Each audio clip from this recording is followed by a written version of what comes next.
आता बातमी पालघरमधून आहे। पालघरच्या केळवे रोड या ठिकाणी पुराच्या रौद्र रूपाचा असा काळीज पिळवटून टाकणारा एक प्रसंग समोर आलाय।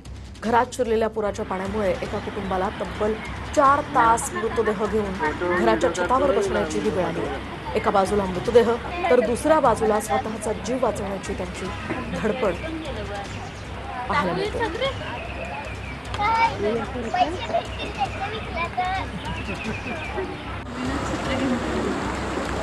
भयावह असे हे दृश्य, त्याच्या छतावर चक्क मृतदेहासमोर स्वतःचा जीव वाचवण्यासाठी अशा प्रकारे बसून राहण्याची वेळ पालघरच्या या केळवे इथल्या कुटुंबावर आलेली आहे।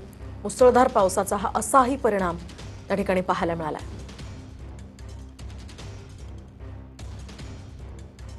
त्या दिवशी पाणी एवढं भरलं की कमरेवर पाणी घरात, आणि आईची बॉडी होती ती आम्ही टेबलावर ठेवली।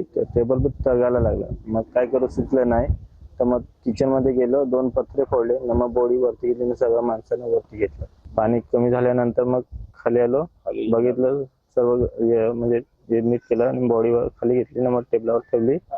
स्वतः तोपर्यंत थांबले। मग जसं पाणी कमी झालं तसं मग हे केलं, अग्नी लावली। थोड्या वेळाने परत पाऊस भरला।